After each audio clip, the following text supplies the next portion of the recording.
Muchísimas gracias. En este caso es máster en Derecho Penal Económico y vamos a empezar. A mí me gustaría reflejar en este caso la situación en la que realmente nos encontramos, que es una situación en España muy preocupante, a pesar de que en España tenemos una ley integral de medidas hacia, en este caso, hacia la mujer en materia de violencia de género. Lo cierto es que el camino que hemos recorrido no es un camino del todo fácil. Partimos de una legislación machista, basada en este caso en el paternalismo que siempre se ha tenido hacia la mujer, y entonces el problema que nos hemos encontrado ha sido un problema en el cual la violencia sobre la mujer, en este caso por parte del marido, cónyuge, excónyuges o exparejas, es una realidad que se consideraba prácticamente normal en nuestra legislación. Me gustaría empezar diciendo que lo que nosotros en este caso llamamos violencia de género es una violencia que difiere, en este caso, de la protección que se hace a la mujer en otros países, porque, por ejemplo, en Estados Unidos se viene a hablar de violencia doméstica, en otros países pues adopta otra terminología, ¿no? En México se habla mucho de feminicidio, en España queremos modificar también la legislación para recoger específicamente ese término, que todavía en este caso no tenemos, sino que hablamos de violencia de género como la que se ejerce dentro, en este caso, de una relación sentimental ya presente o ya pasada, por parte de cónyuge, excónyuge, por parte de novios, por parte de... En todo caso, es necesario que se recoja la violencia por parte de un hombre hacia una mujer. No me gusta utilizar el término hombre, sino que es por parte de un delincuente, por parte de un criminal. Y lo quiero decir así, no todos los hombres son, por supuesto, agresores, sino solamente los que son agresores son delincuentes y son criminales. En este caso, me gustaba en este caso hacer esa matización. El problema que se ha producido en materia, precisamente en materia de violencia de género, como he dicho, es un problema que tiene un trasfondo cultural en España muy importante y se basa fundamentalmente no solamente en nuestra legislación, que ha sido una legislación, como he dicho, muy paternalista, muy machista, sino también incluso en el propio origen de nuestros propios derechos. En España, la legislación civil se basa fundamentalmente en el derecho romano. En el derecho romano no se reconocía derechos, una igualdad de derechos, sino que existían determinadas personas que tenían derecho y el resto de personas no tenían derecho. De tal manera que se hablaba en este caso del pater familias, que era el único que tenía esos derechos y que transmitía esos derechos, por un lado, a sus hijos y por otra parte a su esposa cuando se casaba, a través de la famosa dote, ¿no? En aquellos casos en los cuales la mujer pues cometía la torpeza, según la legislación del derecho romano, de no respetar en este caso el honor de la familia, pues prácticamente era repudiada. Y cuando una mujer era repudiada, quedaba sin ningún tipo de derechos, porque perdía los derechos que le había transmitido su padre, precisamente por el matrimonio, y cuando era repudiada, pues también perdía los derechos que le había transmitido su esposo, ¿no? Entonces quedaba en una situación de paria, quedaba sin ningún tipo de derechos y entonces se consideraba ya pues una especie de subpersona, ¿no? Eso que vivíamos en este caso durante el derecho romano, cuando se produjo el gran fenómeno de la codificación en España, pues tuvo un reflejo exactamente igual. El problema es que tanto en nuestro inicial Código Civil como luego también en nuestro primer Código Penal, la legislación ha sido muy, muy, muy machista. Entonces, con ese trasfondo de machismo, el problema que hemos tenido es que el reconocimiento de los derechos a la mujer se ha visto retrasado considerablemente. Y mucho más digo, porque después de todo el auge de reconocimientos hacia la mujer que se produjo en Estados Unidos y que se produjo también, por ejemplo, en Francia, en España eso no lo vivimos. Lo vivimos en un momento muy, muy, muy, muy posterior y a consecuencia sobre todo también de nuestra guerra civil, se produjo ahí un bypass de muchísimos años en los cuales pues la mujer todavía quedaba relegada a un ámbito puramente doméstico.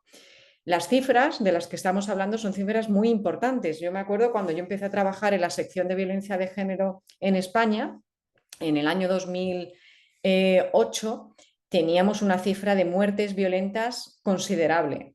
Los expedientes judiciales eran prácticamente inabarcables. Teníamos todos los fiscales cerca de 2 carros de trabajo llenos, en este caso de papel, que éramos incapaces de asumir.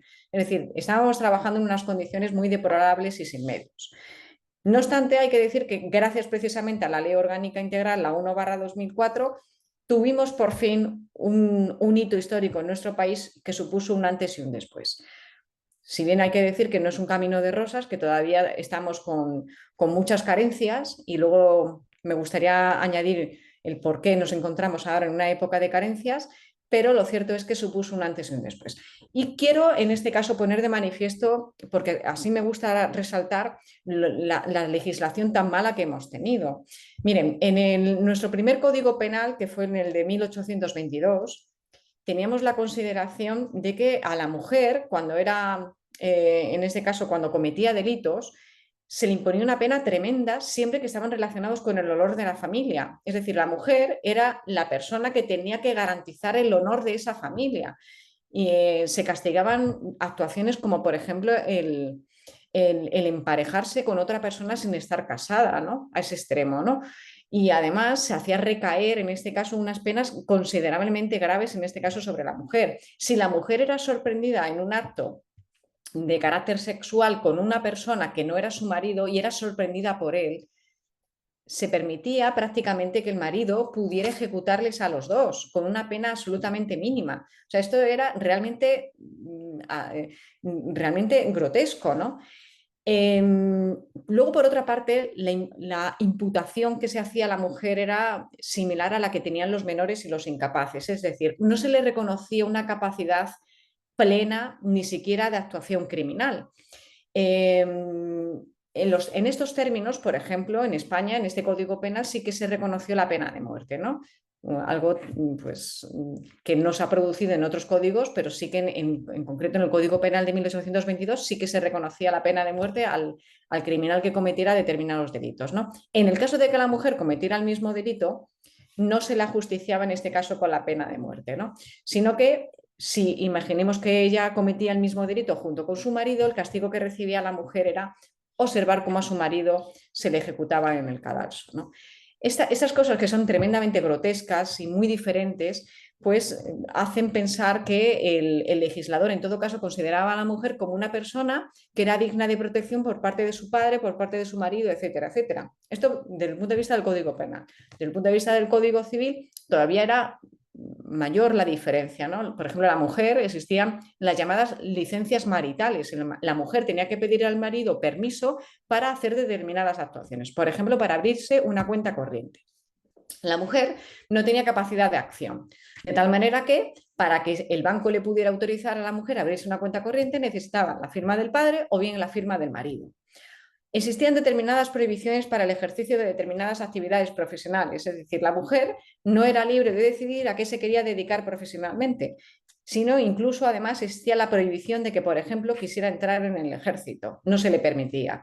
Si quería hacerse marina mercante, tampoco. Si quería ser policía, tampoco se le permitía. Si quería formar parte de las fuerzas y cuerpos de seguridad, lo tenía prohibido. Entonces, el problema de eso era que posteriormente la incorporación de la mujer al trabajo se ha visto relegada. Tenemos ese techo de cristal que todavía existe en determinadas profesiones, como por ejemplo la carrera judicial. Es que la mujer no podía ser juez porque lo tenía prohibido. Se produjo en este caso un levantamiento de esa prohibición en el año 1965, muy tarde. ¿Qué supone esto? Pues hombre, ahora lo que supone es que dentro de la actuación o dentro del ámbito judicial existen muchísimas mujeres, pero en esas áreas o en esas bases judiciales que no son desde luego el Tribunal Supremo ni lo son tampoco el Consejo General del Poder Judicial. Es decir, en la propia base del sistema judicial sí que existe ahora un número mayoritario de mujeres aproximadamente del 65%. Pero ¿qué pasa? Que todavía faltan muchas mujeres que puedan ascender, por ejemplo, a la Audiencia Provincial, al Tribunal Superior de Justicia, al Tribunal Supremo, al Tribunal Constitucional. Es decir, vemos lastrado todavía un déficit considerable de mujeres. A mí que me gusta mucho el dato, siempre pongo el ejemplo del porcentaje de mujeres que existen en nuestras Fuerzas Armadas. Pues miren ustedes, algo que es muy normal, el ser hoy policía, pues le puedo asegurar que solo, exclusivamente, el 8% de mujeres pues forman parte de la Guardia Civil. Una cifra pues muy, muy, muy pequeña. Si hablamos de la Policía Nacional, que es el cuerpo policial por excelencia, pues solamente estamos hablando de un 12%. Pero es que si nos vamos, por ejemplo, a las Fuerzas Armadas, pues el número es prácticamente ínfimo. Es decir, todavía existen determinadas profesiones en las cuales la incorporación de la mujer está muy por debajo de unas cifras que son considerables. Mire, no solamente se ha visto en este caso esta situación de paternalismo hacia la mujer justificado por nuestra legislación, sino que incluso podríamos decir que existía un soporte filosófico ahí. Sabemos, por ejemplo, que determinados filósofos tan reputados como, por ejemplo, Rousseau, hablaba de que la mujer, cuando se refería a la mujer, pues hablaba de un ser que había quedado relegado a un plano absolutamente mundano y artificial. Y eso, por ejemplo, Rousseau. Pero si no hablamos, por ejemplo, de otros pensadores, como por ejemplo Santo Tomás Aquino, pues vino a definir en este caso a la mujer como un ser absolutamente sin sustancia propia y relegada a un plano absolutamente ocasional. O el propio Aristóteles, que hablaba de la mujer como un ser con mentalidad infantil. Miren, esto hay que ponerlo en contexto. Fundamentalmente, hombre, si tenemos a un ser que no se le permite formarse, no se le permite trabajar y solamente se le permite estar en su casa, pues obviamente pues tenemos el maravilloso mito de la caverna en el cual una persona no se le permite desarrollarse ni como persona ni como profesional. Entonces, efectivamente, en ese contexto se producía esa situación. Si avanzamos cronológicamente en el tiempo, en nuestro Código Penal de 1973, el código todavía bajo la dictadura del general Franco que tuvimos en España, pues teníamos un artículo, el llamado 153, en el que cuando se producía, en este caso, una agresión por parte del marido a la mujer, no se castigaba con una pena de prisión, se le castigaba con una pena de multa. Miren, esto era sobre el libro. Cuando una mujer quería ir a presentar una denuncia, se personaba en la policía y ¿saben ustedes lo que le decían a esa señora? Váyase a su casa, usted ahora mismo está perdiendo el tiempo y está dejando de atender a las necesidades de su marido y de su familia. Entonces, esa era la mentalidad que existía. Y no es una mentalidad que hayamos conseguido en este caso mejorar o en este caso, bueno, sí, ahora desde un punto de vista social se está luchando muchísimo para evitar esto. Pero lo cierto es que yo incluso trabajando como fiscal, a mí me venían muchas mujeres víctimas y me decían, señora fiscal, a mí no me permiten, no me recogen la denuncia contra mi marido. Entonces yo le decía, mire, es realmente difícil de creer lo que usted me está contando. Entonces yo en una ocasión tuve que ir a acompañar a una señora a presentar una denuncia. Y efectivamente no le querían coger la denuncia. Tuve yo que presentar mi carnet de fiscal y identificarme con fiscal. Y entonces cuando se me cuadró y me dijo el señor a sus órdenes, pues digo, pues mire, va efectivamente usted a recoger la denuncia de esta señora, porque es inadmisible que esta señora le esté contando a usted que es víctima de cómo su marido le está pegando, la está agrediendo y cómo lo hace delante de sus hijos si usted no quiera recoger la denuncia. Pues esto es una realidad que estamos intentando superar.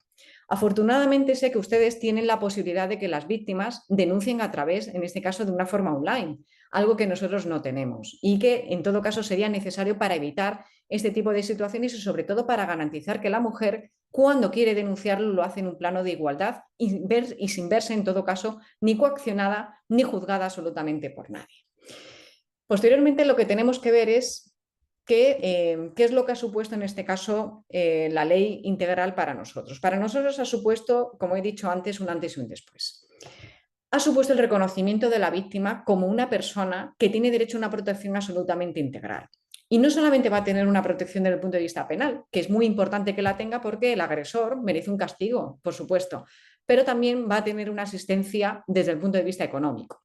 En aquellos casos en los cuales la mujer, la víctima, necesite una ayuda económica porque no tiene medios propios y porque depende económicamente de su agresor, se le reconoce en España 423 euros. Es un dinero realmente insuficiente, sobre todo porque el nivel de vida en nuestro país es considerablemente alto. Pero en ocasiones es lo que supone la diferencia entre el que la señora no quiera denunciar y darle ese apoyo económico que a veces le da aire suficiente y respaldo para poder realizar, en este caso, la denuncia. Mire, también tenemos reconocidos a través de determinadas fundaciones el derecho a una casa de acogida, de tal manera que la mujer, sin necesidad ni siquiera de presentar, en este caso, una denuncia, va a poder huir de su casa en compañía, en este caso, de sus hijos, si lo considera suficiente, para que, en este caso, pues pueda tener un cobijo durante determinados días hasta que presente la denuncia. No es una situación en este caso aislada, sino que gracias en este caso a estas fundaciones se está ayudando a muchas mujeres víctimas de violencia de género.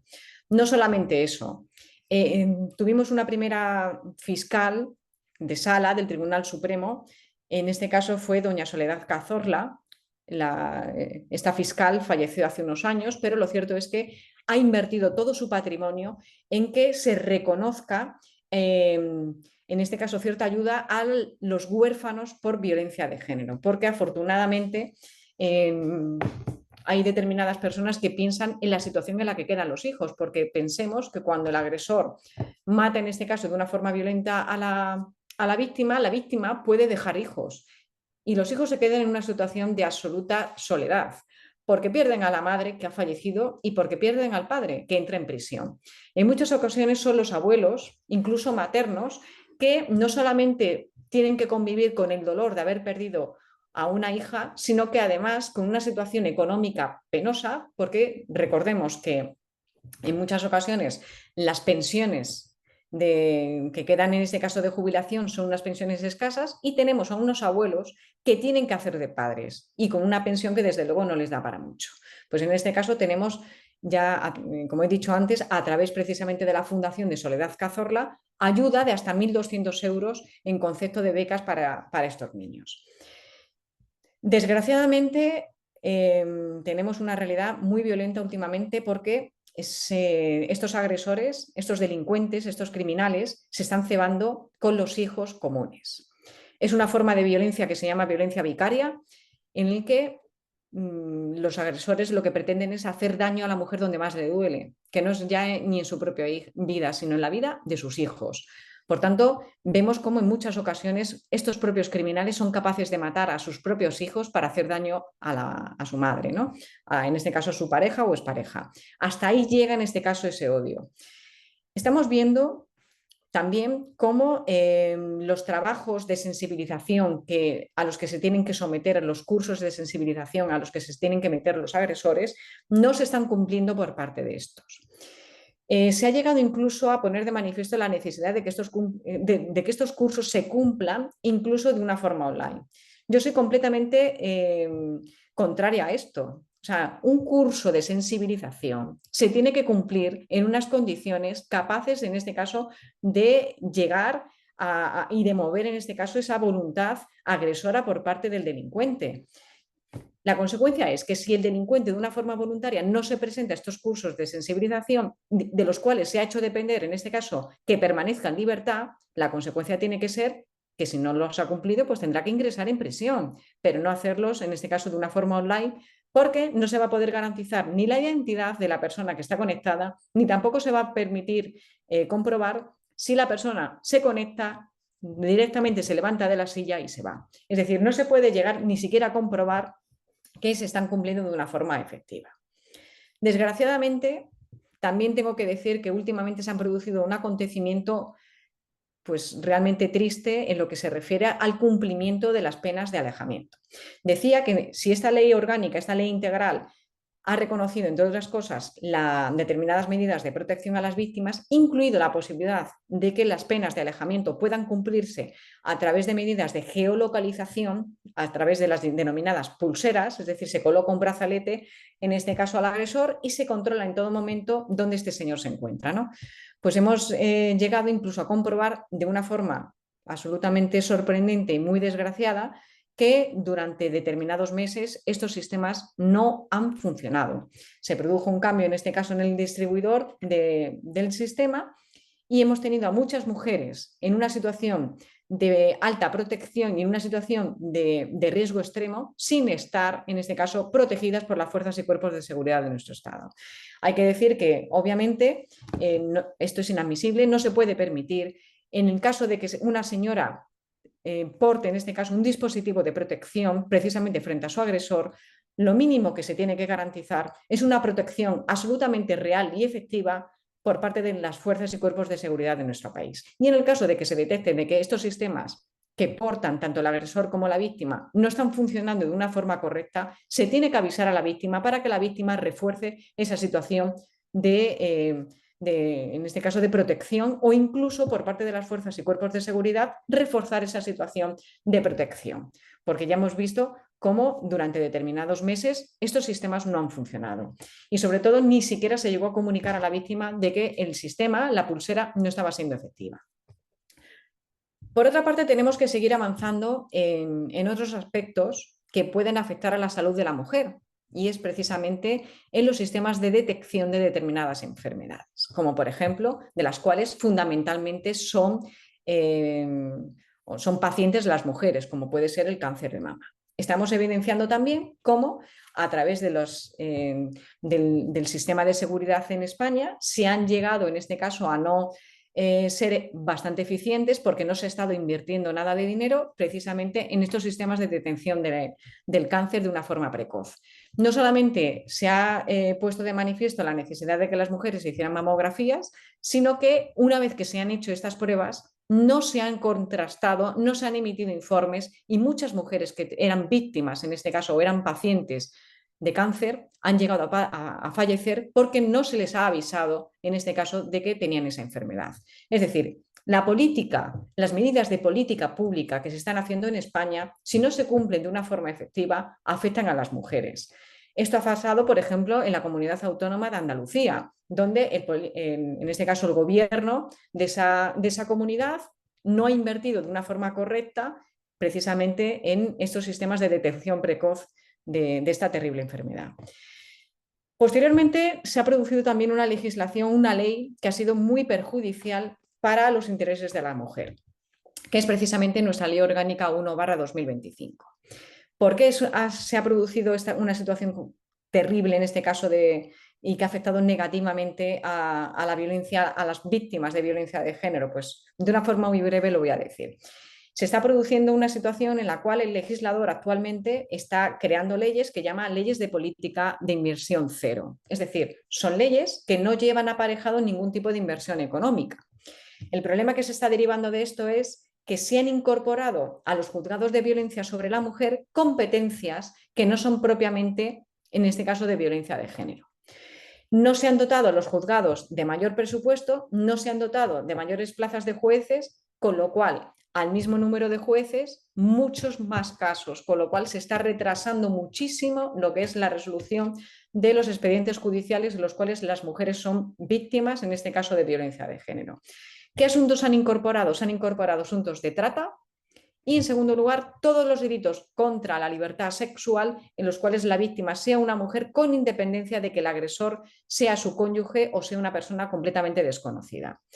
Esto repercute negativamente, en este caso, en la consideración de nuestra propia ley orgánica integral, la Ley Orgánica 1/2004. Disculpe que diga los números, pero fundamentalmente son dos: los de la ley del año 2004 y los de este año, que son los de la Ley Orgánica 1/2025. El problema que tenemos es, como he dicho, de una situación de colapso judicial. Si normalmente tenemos que un procedimiento, cuando ya se va a enjuiciar, por un trámite normal de diligencias previas, tarda entre 1 y 2 años en ser juzgado, ahora se va a producir un retardo más considerable precisamente porque se ha aumentado la competencia y la capacidad, en este caso, de resolver asuntos por parte de los juzgados de violencia sobre la mujer. Se les ha cambiado el nombre, ahora pasan a llamarse secciones de violencia, pero lo cierto es que están asumiendo muchas más competencias de las que son capaces de resolver.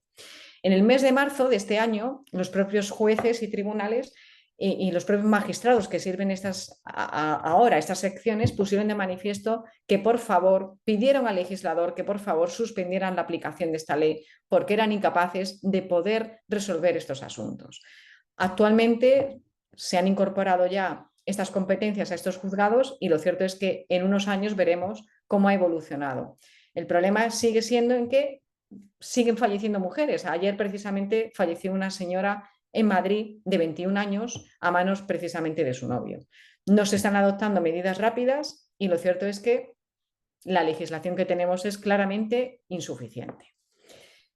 Vamos a hablar en este caso de lo que supuso la modificación en el ámbito penal. En el ámbito penal tuvimos, esta ley supuso un gran avance porque permitió que se castigaran con penas de prisión precisamente todos estos actos de agresiones no era necesario ni siquiera que hubiera causado una lesión, sino el simple maltrato de obra a una mujer, ya sea de carácter físico o psíquico, iba a suponer en este caso la posibilidad de que ingresara en prisión, pero también se contemplaba otra solución alternativa, que era la de los trabajos en beneficio de la comunidad.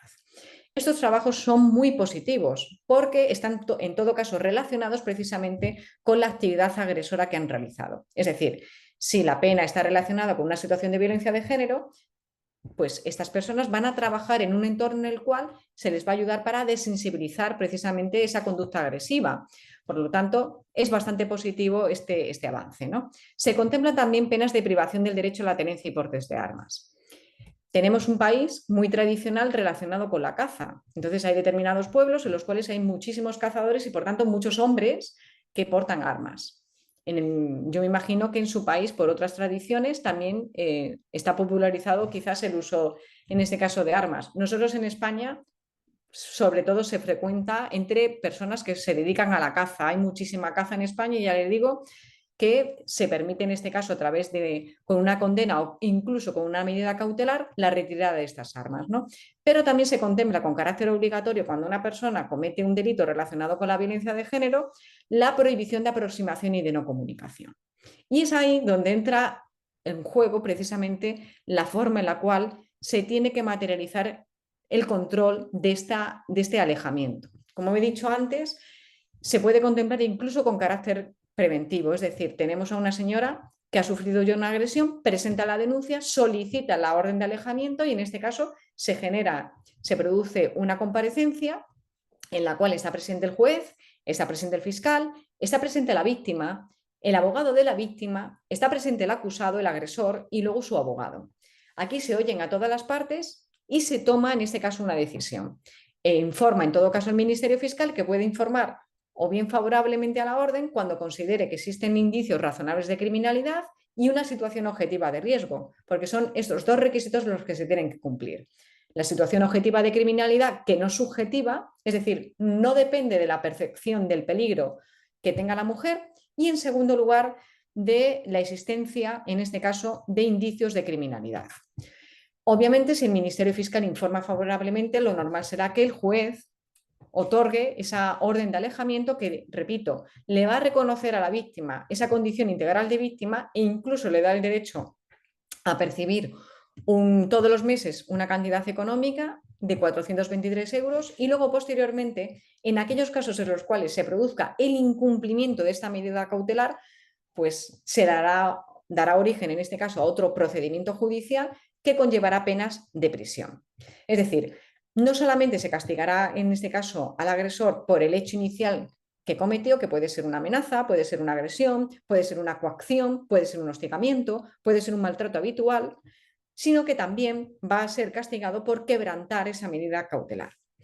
Lo cierto es que en muchas ocasiones se producen muchas situaciones en atención precisamente al ciclo de la violencia que vive la mujer, porque hay que recordar que ese ciclo de la violencia es un círculo en el cual la mujer una y otra vez va a intentar perdonar a su agresor de esa lesión que ha sufrido, porque intenta justificarle de todas formas, precisamente porque es una situación de enganche emocional tremenda, del cual es muy difícil salir, pues en muchas ocasiones, a consecuencia precisamente de ese círculo de violencia, la mujer le va a perdonar.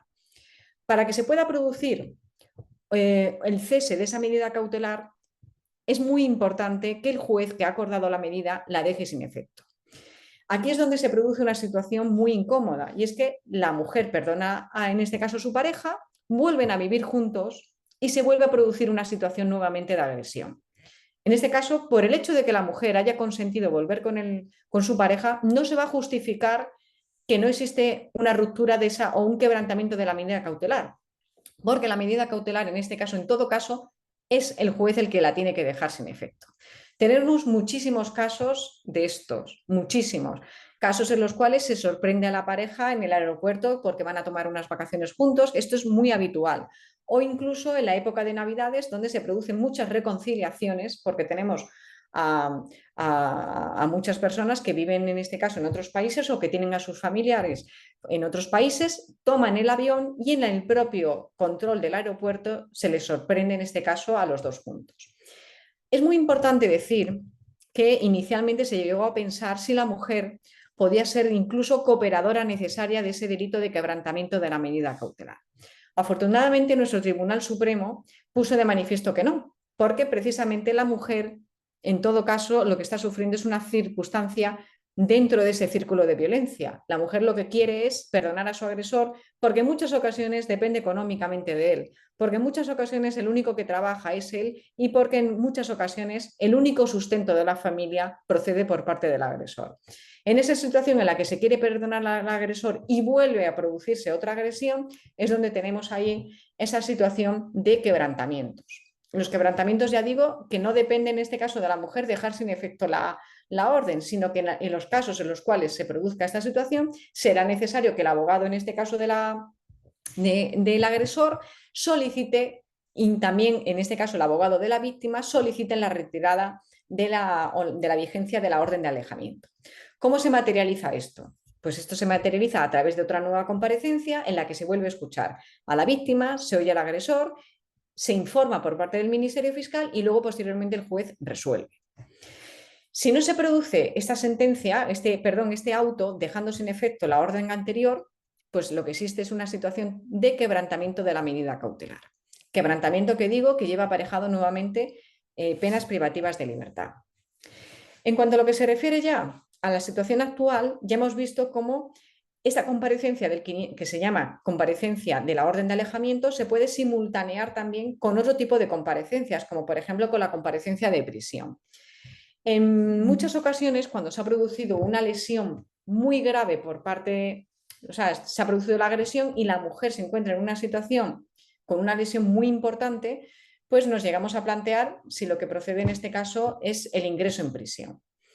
Para que en España se produzca el ingreso en prisión por estos casos, es necesaria una serie de requisitos, que son, en primer lugar, que exista riesgo de reiteración delictiva, es decir, riesgo de que el agresor lo vuelva a hacer. Obviamente, si son personas que conviven juntos o que son personas que han mantenido una relación sentimental, la situación, la probabilidad de que se vuelva a producir una situación de agresión, ahí existe, ¿no?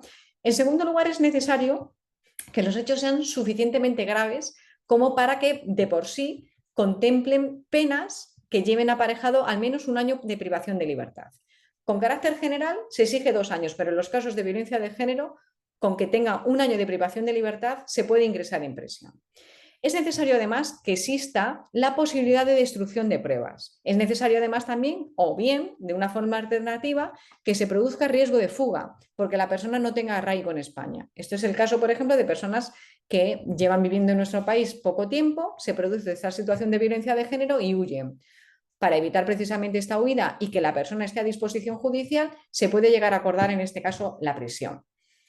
El hecho de que se acuerde la prisión provisional no significa que no se pueda acordar que la misma se vigile también a través de un dispositivo de geolocalización. Y me pueden decir, oye, y si va a ingresar en prisión, ¿por qué es necesario ponerle este brazalete? Pues bueno, la forma en la cual se procede es la siguiente. Si decidimos que además la medida cautelar de alejamiento tiene que estar protegida o tiene que estar garantizada con un brazalete, lo que se va a hacer es que en el momento en el que se ingrese en prisión se le va a quitar el brazalete, pero durante todos los permisos de salida que pueda llegar a tener se le va a colocar, precisamente para tenerle vigilado, saber dónde está y sobre todo pues para evitar en este caso ese riesgo, esa reiteración delictiva. Por el hecho de que una persona ingrese en prisión no significa que va a estar en prisión todo el tiempo, significa que va a poder disfrutar de permisos que en todo caso son necesarios que en los mismos se proteja a la víctima, ¿no? Tenemos también situaciones en las cuales se puede llegar incluso a producir una situación de violencia mutua por parte entre el hombre y la mujer. Es posible incluso que se pueda llegar a acordar una orden de alejamiento mutua, en cuyo caso ya aquí sí que la mujer podría llegar a incurrir en un delito de quebrantamiento de la medida cautelar si ella misma no respeta en este caso pues la prohibición de aproximación o de comunicación. En muchas ocasiones lo que se produce es que cuando tenemos esa orden de alejamiento, si se produce en algún encuentro fortuito, ahí no se va a levantar ningún tipo de diligencia precisamente por quebrantamiento, sino que el problema lo vamos a llegar a tener cuando sean casos de quebrantamiento consentidos. En este caso, como vuelvo a repetir, el único que está quebrantando la ley, en este caso, es el hombre, porque es él el que tiene reconocido esa prohibición de acercarse a la víctima. Existen también supuestos en los cuales pues, hay que ir mirando cada caso en concreto. Por ejemplo, se produce un grave accidente de un hijo o una hospitalización de uno de los hijos en común. Y me van a decir, hombre, en ese caso es que será lo normal que el padre pueda acudir al hospital para ver a sus hijos. Pues efectivamente se determinará de qué forma se puede acercar en este caso el hombre sin quebrantar esa medida cautelar. En todo caso, sí que tenemos medidas muy urgentes para resolver precisamente en estos casos, ¿no? Y evitar que se produzcan estos quebrantamientos. Nos queda mucho recorrido. Creo que el legislador en este caso se ha equivocado con esta ley orgánica 1/2025. Los jueces no dan abasto, ya les digo que tenemos una situación de colapso judicial muy importante. Los juicios rápidos efectivamente suponen un mero parche porque hay muchos casos que se pueden resolver mediante juicios rápidos, pero tenemos una limitación muy importante en cuanto al número de juicios que los jueces pueden ver al día. En la inmensa mayoría de los casos, el resto se resuelve a través de procedimientos judiciales normales, que ya digo que tardan muchos meses en resolverse y que incluso en los casos en los cuales son por temas de maltrato habitual, como es necesario el informe de un equipo psicosocial, el informe de este equipo psicosocial tarda cerca de un año en poder realizarse. Es decir, tenemos un equipo que está muy bien porque tenemos un psicólogo, una trabajadora social, que podría resolver en este caso o podría emitir ese informe en cuestión de días y sin embargo lo está haciendo en cuestión de cerca de un año. Con lo cual, cuando se ha llegado ya y tenemos esta prueba, es posible que haya tardado el procedimiento judicial más de un año y medio y tenemos una situación en la cual tenemos un señor que está maltratando, en este caso a su mujer, delante de sus hijos o incluso a los propios hijos, en una situación que hay que resolver. No se puede tener, en este caso, sin resolver un tema de maltrato habitual cerca de un año y medio.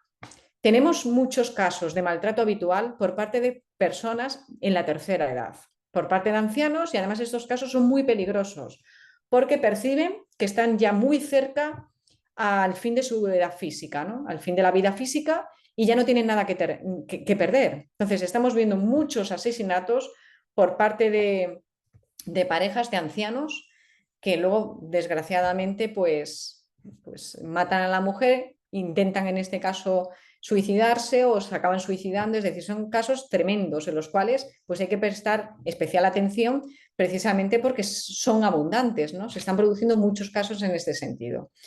En fin, yo creo que iniciativas como esta, el que se pueda visualizar, se pueda sensibilizar acerca de la realidad que existe, son muy positivos. Estamos viendo también en España otra situación muy preocupante que se están produciendo, sobre todo siendo víctimas las propias mujeres, que son situaciones de bullying, situaciones de acoso, no solamente en una situación de acoso sexual, acoso laboral. Es decir, estamos percibiendo situaciones que todavía pues son graves y que exigen en este caso dar un puño, un golpe a la mesa. Necesitamos una acción de empoderamiento a la mujer. Muchas veces se consigue a través del deporte, como lo estamos viendo en campañas recientes, porque es necesario que la mujer coja fuerza, que diga que no, que hasta aquí hemos llegado y sea capaz en este caso de alzar la voz. Así que muchísimas gracias por acoger este tipo de iniciativas, porque yo creo que son muy necesarias, no solamente en España, sino a nivel internacional, porque este mal lo sufrimos absolutamente todos y todas. Claro que sí, doctora, muchísimas gracias a usted. Si hay una pregunta, algún interrogante hacia la doctora, por favor, es momento de hacer uso de la voz, abogados. Bueno, buenas tardes a todos. ¿Me Adelante, escuchan? gracias. Tengo una inquietud respecto a la violencia de género.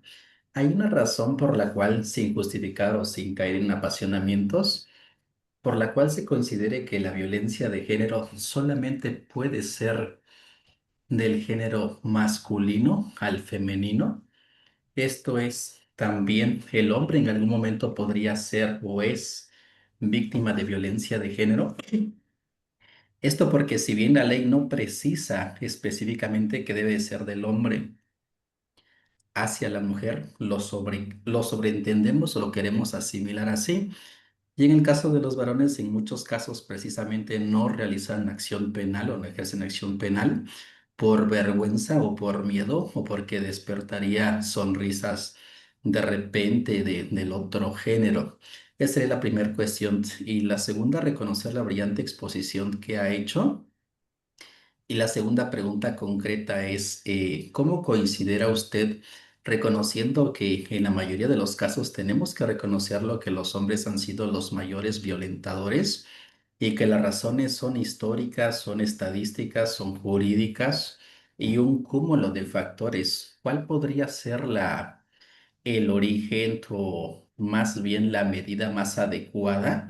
Y aparte de quién o dependiendo de quién estaría de un contexto meramente familiar, toda esta cuestión de temperamentos distintos y de que usualmente el género masculino pretenda ejercer este carácter dominante sobre otra persona. ¿Cuál sería el factor principal? Quizás si nos dijeran cinco o seis, pero ¿cuál considera que sería el factor más relevante para que estas cuestiones, es indudable que no va a llevar un año o 2 años, sino para que fueran disminuyendo en conjunto? Serían mis dos inquietudes de momento y muchísimas gracias, doctora Anaís.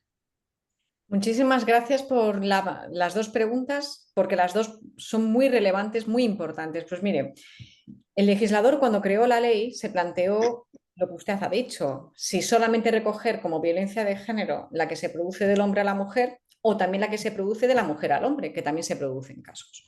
En este caso, en España se decidió que solamente el término violencia de género fuera la que contemplara la ejercida del varón a la mujer. Pero eso no significa que las acciones de la mujer al hombre queden impunes, sino que se conocen como violencia doméstica. Lo que en otros países se utiliza el término violencia doméstica para todo, en España se ha querido diferenciar. Sí que es cierto que existen diferencias legislativas y punitivas que han tenido que ser resueltas por el Tribunal Constitucional, porque, entre otras cosas, cuando un hombre golpea a una mujer, la pena mínima son de 6 meses a 1 año de prisión o trabajos en beneficio de la comunidad, pero cuando es una mujer la que golpea a un hombre o le maltrata, ya sea física o psicológicamente, la pena es de 3 meses a 1 año. Esta diferencia punitiva no es baladí, porque automáticamente en España con una pena de 3 meses se sustituye por una pena de multa, mientras que cuando tú tienes una pena de prisión de 6 meses puedes llegar a ingresar en prisión, sobre todo si tienes otros antecedentes, etcétera, etcétera. Por tanto, no es una diferencia baladí. Sí que es cierto también que existe otra diferencia importante y es que cuando un hombre pega a una mujer, es un agresor, pega en este caso una víctima, lo conocen los juzgados de violencia sobre la mujer, mientras que cuando es a la inversa, la mujer pega al hombre, lo conocen juzgados normales de instrucción. Es también una diferencia sustancial, sobre todo porque no son jueces especializados. Y luego además tenemos el problema de que cuando se producen actos de agresión mutua con ocasión del mismo acto, el juez que conoce es en este caso el juez de violencia sobre la mujer y conoce de los dos actos, para evitar el riesgo de sentencias contradictorias, el riesgo de que en un acto, en un juicio, la mujer no quiera declarar o no quiera declarar el hombre, en el otro sí que declaren y puede existir en una sentencia, en un caso una sentencia absolutoria y en el otro condenatoria. Por eso se resuelve de esta forma. Son casos completamente, que digo que existen en España, porque la agresión, en este caso de la mujer al hombre, existe también, pero sí que es cierto que la mujer delinque, nosotros delinquimos de una forma bastante diferente. La mujer cuando agrede al hombre no agrede tanto con los puños, sino que agrede con la lengua, como se suele decir. Nosotros somos personas, las mujeres, delinquimos de una forma completamente diferente. Evitamos esa confrontación física, obviamente porque es que no tenemos la misma fuerza que tiene un hombre. Y por eso, cuando ya cruzamos el umbral de esa agresión, pues en ocasiones se producen actos muy lesivos porque utilizamos otros instrumentos, no utilizamos en este caso el puño. También hemos dejado fuera agresiones muy importantes que son las que se producen entre personas del mismo sexo, ya sea entre mujer y mujer o bien entre hombre y hombre. Esos casos se siguen resolviendo por los juzgados de instrucción. Por tanto, repito que actualmente con la legislación que tenemos solamente se va a considerar violencia de género la que se ejerce por parte de un agresor a una víctima. La segunda pregunta que usted ha planteado es una pregunta que viene muy bien al caso y es decir, ¿cómo hemos podido llegar aquí? ¿Cómo se puede resolver esto? Pues mire, lo cierto es que hemos llegado aquí por muchísimos factores. Tenemos el factor de la autoestima de la mujer. Cuando la mujer está siendo ya víctima, pierde su autoestima y necesitamos que esa mujer se empodere y pueda volver a adquirir valor en sí misma. Se tiene que creer que ella puede, que ella tiene que decir no y que ella se puede enfrentar cara a cara con su agresor. Y eso se consigue a través de muchísimo trabajo, a través de psicólogos, a través de un equipo psicosocial que la puede ayudar. Hemos tenido situaciones de discriminación directa por razón de sexo. Es decir, la mujer, por el hecho de ser mujer, no puede ser policía, no puede ser juez, no puede ser fiscal, no puede abrirse una cuenta corriente. Incluso hemos llegado a ver que la mujer en el ámbito del matrimonio no podía administrar los bienes de sus hijos, sino que le correspondía decidirlo al marido. Hemos llegado a ver que incluso la mujer no podía solicitar el divorcio, sino que hemos tenido que esperar prácticamente hasta el año 1981, 7 de julio de 1981, para que la mujer pudiera solicitar el divorcio del marido. Pero, sin embargo, en una situación en la que en España muchas mujeres eran abandonadas y que quedaban a cargo de hijos sin ningún tipo de medida de protección y porque el marido directamente se iba. Por tanto, teníamos una señora que tenía que hacer ella frente sola a todos sus hijos sin que, en este caso, el marido pudiera aportar ni un solo duro, como se solía decir. Hemos tenido situaciones de discriminación que afectan directamente a la mujer por razón, en este caso, por razón de sus derechos, como por ejemplo situaciones de acoso, situaciones de mobbing, situaciones de stalking, es decir, de hostigamiento. Tenemos situaciones que han sido reconocidas por el legislador hasta tiempos recientes. Por ejemplo, el típico pesado que se persona en las proximidades del domicilio, en el trabajo de la víctima. Esas situaciones antes no se consideraban como delito. Hoy, gracias a Dios, sí que se consideran y se castigan, en este caso, muchos casos a través de abusos que se hacen a través de redes sociales, que se están produciendo muchísimos. Hemos tenido situaciones en las cuales esa igualdad de trato nos ha costado muchísimo a través de acciones positivas, es decir, ahora la mujer que quiere acceder, por ejemplo, a las Fuerzas Armadas, tiene un cupo específico para poder presentarse o incluso se promueve determinados cargos o empleos a víctimas que son víctimas de violencia de género, ¿no?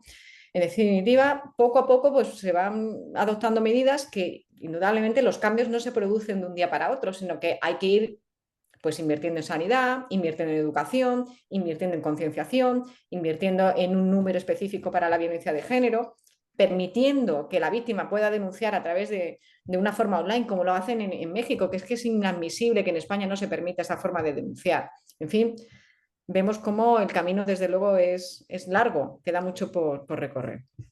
Muchísimas gracias por esa pregunta. A usted, muchas gracias.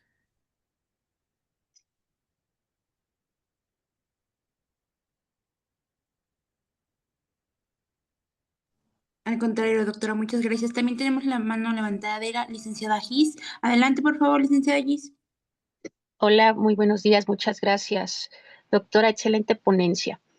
Tengo dos preguntas en razón a lo que comentó. La primera es si me puede, por favor, dar algunos ejemplos que se realizan en su legislación en razón a los trabajos en beneficios a la comunidad. Esa es mi primera pregunta.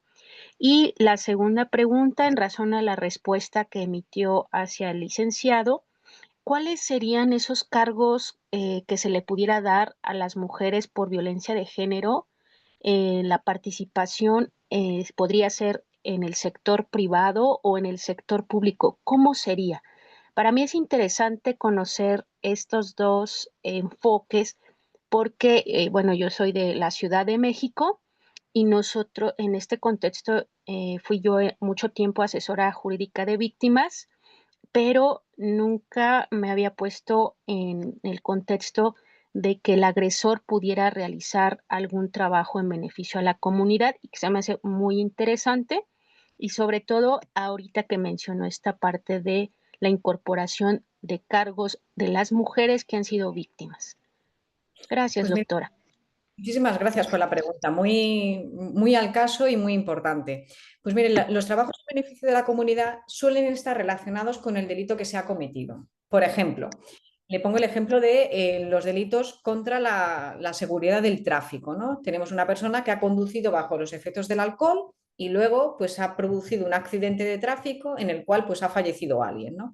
Pues en este caso, esa persona que tiene también esa opción si se contempla, pues realizará tareas relacionadas en un hospital de tetrapléjicos, precisamente porque son personas que han sufrido accidentes de tráfico a consecuencia de eso, ¿no? En el ámbito de la violencia de género, obviamente no se les van a poner a trabajar con víctimas, pero sí que tienen que cumplir un trabajo de 8 horas de lunes a viernes o bien en fin de semana si la persona está trabajando y así se lo permite el juez, en el cual tiene que desempeñar un trabajo de una forma realmente efectiva y provechosa. Sí que se le someten en este caso a unos cursos de sensibilización. En esos cursos de sensibilización les hablan jueces, les hablan fiscales, trabajadores sociales. Es decir, se trabaja con ellos de una forma muy personal y muy continua hasta que esos aspectos que están relacionados con el machismo, porque hay muchísimo machismo, son capaces de matizarlo, ¿no? Entonces, sí que son realmente efectivos y que ya le digo que tienen sus resultados. Por otra parte, lo que ha dicho usted en relación a los trabajos, mire, son determinadas cuotas que se reconocen en el trabajo público. Por ejemplo, para poder acceder a ser juez, existen determinadas plazas que en este caso el legislador saca. Pues el ministerio saca, por ejemplo, 150 plazas de jueces.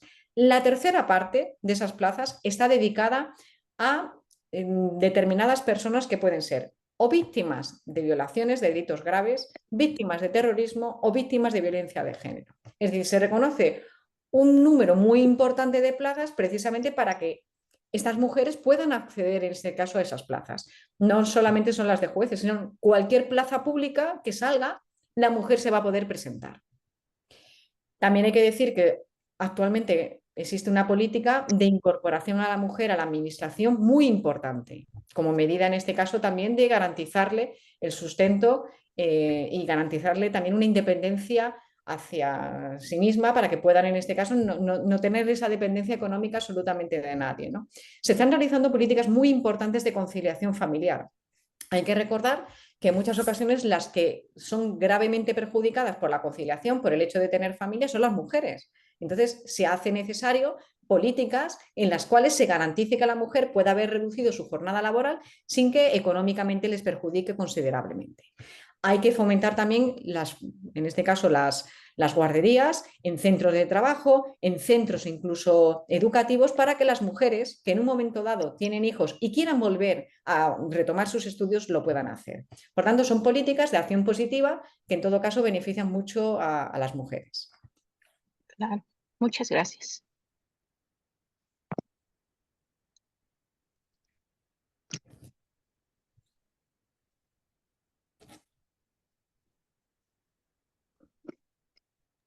Adelante, licenciada Divina, por favor. Sí, buenas tardes a todos. Doctora Buenas Inés Isabel tardes. Serrano, excelente ponencia. Em, Me ha encantado su ponencia. Mi pregunta sería la siguiente. En España y en otros países del mundo, ¿cuáles serían las políticas públicas que se pudieran establecer a efecto de frenar la violencia hacia las mujeres y también hacia los hombres, hacia los varones, porque también ellos son un poquito más difíciles de denunciar, pero también ellos sufren de violencia, también existimos mujeres violentas, ¿no? Gracias. Muchas gracias por su aportación. Yo lo he dicho aquí, o sea, el que agrede, o sea, es un agresor, es un delincuente, es un criminal. No por el hecho de ser hombre hay que ponerle ese calificativo.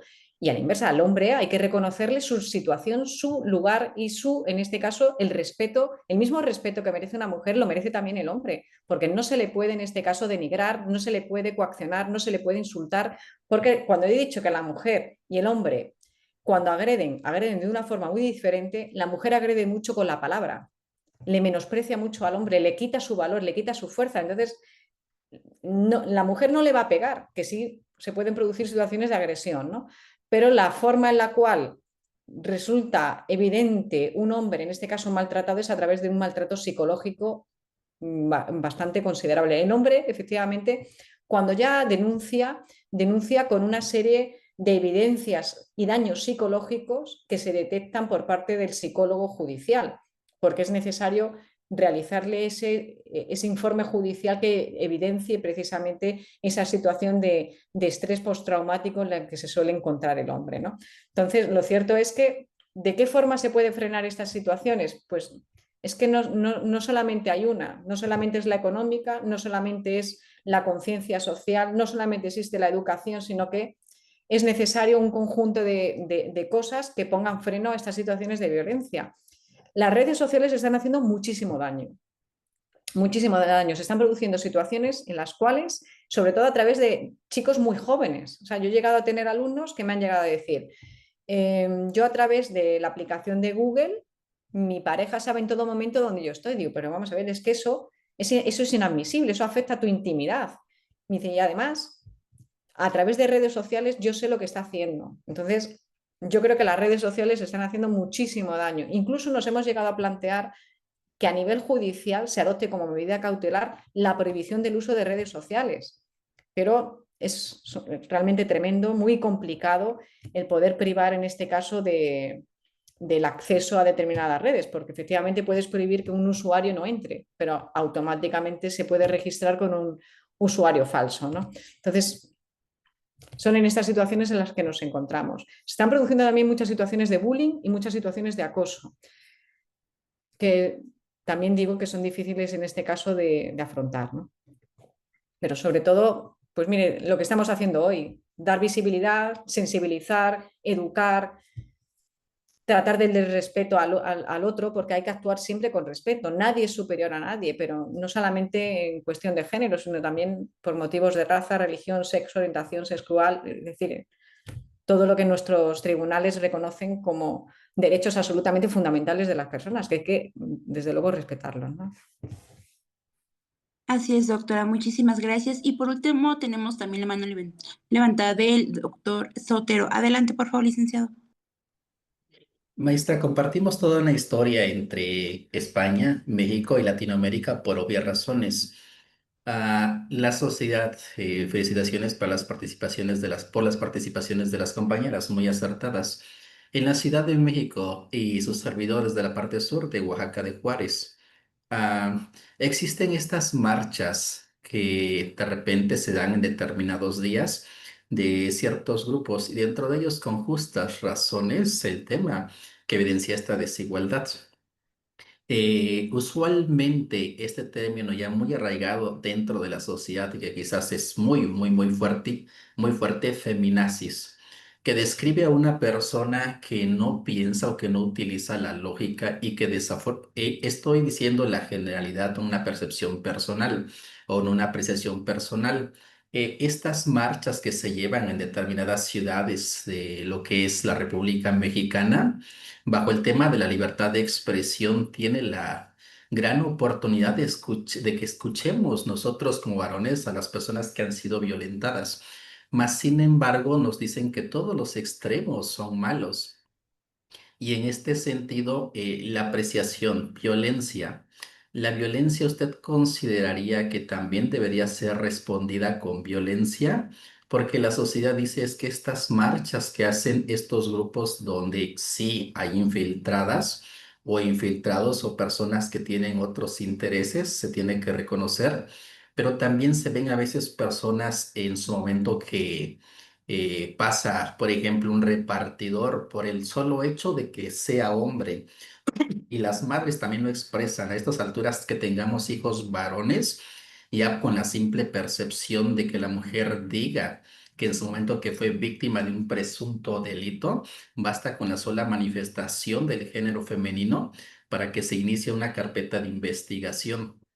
El punto es, estas marchas que se realizan en cualquier parte del mundo, pero que ya no es solamente es por libertad de expresión, sino que se pretende justificar el uso de la violencia a través de la destrucción de monumentos o de sitios históricos y justificar que en su momento un objeto no vale más que la dignidad de una mujer y que no deberíamos reparar en eso, pero la sociedad percibe un movimiento extremadamente violento donde nosotros como varones tenemos que serlo demasiado cautos para que precisamente no se malinterprete esta parte en el sentido de ser muy temerosos ahora de las opiniones porque quizás se pueda apasionar en esta parte y decir, no, es que efectivamente nosotros como mujeres hemos sido víctimas por 2000 o 3000 años y toda la historia, eso es innegable.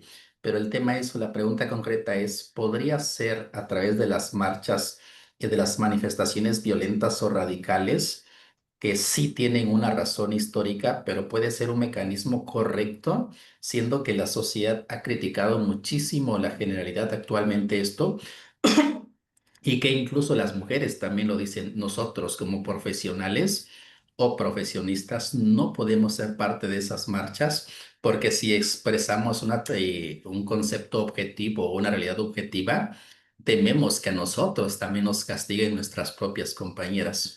Esa sería mi pregunta, maestra Anaís. Gracias. Muchísimas gracias por su pregunta. Mire, yo no soy partidaria de la violencia en ninguna de las manifestaciones. Sí que he sufrido yo en mi persona el término feminazi, que desde luego me parece que no entra dentro del ámbito de libertad de expresión, sino que ya supone una ofensa con un ánimo de herir, en este caso el honor de la persona que en este caso lo recibe, porque cuando tú llamas a una persona feminazi, le estás insultando, ¿no? Yo no me considero una persona feminazi para nada, sino me considero una persona muy coherente. Sí que le digo que no creo yo que el hombre sea heredero de culpa de absolutamente nada, porque lo que estoy diciendo es que para nada el hombre merece ser tildado de agresor, sino que el agresor es el delincuente, el que agrede, el que insulta, el que somete a la mujer, el que la coacciona, el que la amenaza. Se da la circunstancia que bajo la legislación española, en este caso, esas situaciones entran dentro de lo que se llama violencia de género. En España existen determinados días en los cuales se reconoce pues el derecho a la mujer, ¿no? Existen marchas, existen carreras, existen días, existen ciertos reconocimientos. Y mire, le voy a decir por qué. Entre otras cosas, porque ya en este caso, el general, en este caso de el que estuvo, la persona que estuvo al frente, en este caso de Naciones Unidas, entre los que han estado el presidente y demás, por ejemplo, tenemos a Ban Ki-moon que ponía de manifiesto que no se puede anular la importancia que tiene el hecho de la violencia que se ejerce contra la mujer. Es decir, no se puede justificar, no se puede negar, no se puede obviar. Es decir, hay que darle valor, porque no se puede en este caso decir que no ha existido. Decir que no existe una cosa es decir, es un desprecio absoluto a lo que ha estado ocurriendo, ¿no? Con lo cual, en la medida de que se produce ese reconocimiento, se reconoce que existe un problema, se afronta ese problema y desde el punto de vista legislativo se adoptan medidas para evitar que eso se siga produciendo, ¿no?